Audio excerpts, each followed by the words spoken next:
The best way to predict your future is to create it, not from the known, but from the unknown. What thoughts do you want to fire and wire in your brain? What behaviors do you want to demonstrate in one day? The act of rehearsing them mentally, closing your eyes, and rehearsing the action.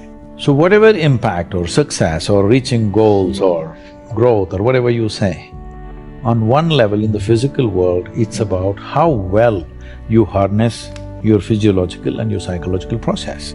Knowledge is power, but knowledge about yourself is self-empowerment. If you are little sensitive to life, you will realize you are the biggest issue in your life. So this is one thing that I'm trying to do with people, that you are never the issue in your life. I'm not the issue. My thought, my emotion, my body is never the issue. My thought, my emotion, my energy and my body are my instruments of function. They are not impediments in my life.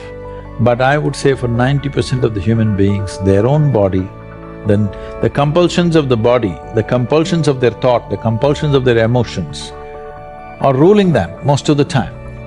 So when you yourself are a problem, well, you're on self-help. Whether your body and mind works against you or works for you, this is a big difference. So there is enough evidence to show only when you're in pleasant levels of experience, this happens best. So obviously, joy is first, then growth. If you're joyful constantly and you have no fear of suffering because you understand all human experience comes from within you, and so you have managed to create the kind of experience that you want, now growth is possible unbridled. If you have the fear of falling down and suffering, you will not go very high. So this one fundamental thing has to get across to all the human beings on this planet. Your experience is entirely determined by you. This is what the word karma means, unfortunately. It's become something else here. Karma means action. That means when we say your life is your karma, we are saying your life is entirely your making, 100%. What happens in the world? There are many, many forces involved. What happens within me? It's 100% me. If you don't take charge of this, then you're an accidental life. When you're an accidental life, anxiety is very natural. The moment you start feeling abundant and worthy, you are generating wealth. The moment you're empowered and feel it, you're beginning to step towards your success. The moment you start feeling whole, your healing begins. And when you love yourself and you love all of life, you'll create an equal. And now you're causing an effect. We're not here as human beings having a spiritual experience. It's the other way around. We are all infinite spiritual beings having a temporary human experience. And coming to a place where we live our lives from that infinite place and beginning to know our soul. As we sit here, this is my body, that's your body, this is my mind, that's your mind. There's no such thing as this is my life and that's your life. This is a living cosmos. Everybody is free to capture as much as they want. If you capture substantial amount of life, your very presence will become a significant life. Otherwise, you will become a mediocre life. This is the important thing. It's not the knowledge you gather in your head, it's not the muscle that you gather in your body, it's the life. We'll use another analogy, a dream. Let us say we're dreaming that we're being attacked by a tiger. In that condition, we're really afraid. We're perspiring, we may even be rolling and screaming in our bed. Now, is that dream real or illusion? The reality is we are having that dream. And the reality, there are tigers somewhere. The illusion is we're identifying with it. We're thinking that that is me in this dream, and that tiger is about to eat me. But in actuality, the dream is real, we're real, but when we're misidentifying with that dream, thinking that that's happening to me now, then that's the illusion. That's the idea of yoga or true spirituality to actually learn to live in harmony with one's own self. We have this physical body, we have the mind and all of the thoughts and emotions that come through the mind, but who are we? I am seeing through my eyes, I'm hearing through my ears, I'm touching through my flesh, I'm tasting through my tongue, I'm thinking through my brain, and I'm loving through my heart. But who is that me?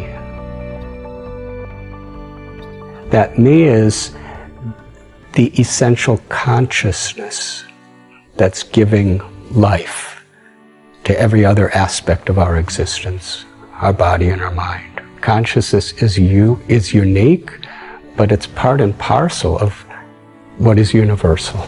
And unless we understand that uniqueness of our own true consciousness, then we can't really appreciate the universal nature and how we're all actually connected.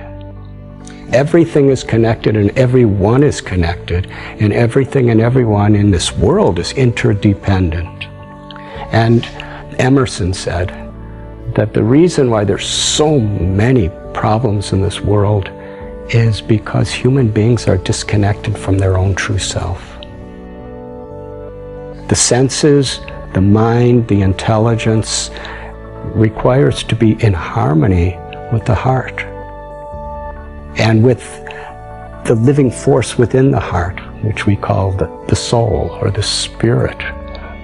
And when we understand the sacredness, the beauty, the eternal nature of our own spirit, then we can recognize it in creation, and we can recognize it in others. When we don't realize, experience, perceive the sacredness of our own true self, then our perception is an illusion of the world. But when we understand who we are and understand our harmony and relationship with the world around us and the people around us, then we're actually seeing everything as truth. We're seeing as a spiritual reality, even in this world. When you change the way you look at things, the things you look at change. Albert Einstein once observed that you have the most fundamental and major decision that you have to make in your life is this: do I live in a friendly or a hostile universe? Which is it? Is it a universe that is filled with hostility and anger and people wanting to hate each other and people wanting to kill each other? Is that what you see? Because when you see the world that way, that's exactly what you will create for yourself in your life. This is from great scientific mind. And the interesting thing is that this is not just a clever play on words, that when you change the way you look at things, the things you look at change. It's actually a very scientific thing, and I'm going to show you that in just a moment. I'd like you to imagine the following scene. You're in your house. You've got your car keys in your hand. The lights go out. Power failure. You can't see a thing. You stumble around in your living room and you drop your keys. And you look around for a moment and you realize that you're never going to find them in the dark. But you look outside and you notice that the streetlights are on. So in your mind, a light bulb goes off. I'm not going to sit around here in the dark and grope around looking for my keys when there's a light on outside. I'm going to go out here under the streetlight and I'm going to look for my keys. Why are you laughing? This makes a lot of sense. So you're out here and you're groping around and you're looking for your keys and you're looking and looking, and your neighbor comes along and says, "What happened, Wayne?" "Well, I dropped my keys." "Oh, I'll help you look for them." And the two of us are now down here looking for our keys and looking. Finally, he says to me, "Excuse me, but where did you drop your keys?" "Well, I dropped them in the house." He said, "You mean to tell me that you dropped your keys in the house and you're looking for them out here in the streetlight? Doesn't make any sense." And I said, "Well, it doesn't make any sense to grope around in the dark when there's light out here. Now you laugh and you think how silly that is, but isn't that exactly what we do when we have a problem, a difficulty, a struggle that is located inside, and we're looking for the solution outside, someplace outside of ourselves? It would be like going to the doctor and telling him all of your symptoms, and the doctor says, oh boy, you've got a lot of symptoms. And he starts writing out prescriptions.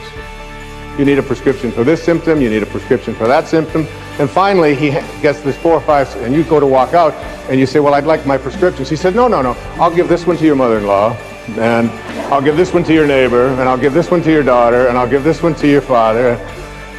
I mean, you're the one with the struggles and with the difficulties, and expecting somebody else to change or something outside of you to get better in order for you to make your life work at this level that I'm calling intention is something you have to really take a hard look at. It's in here.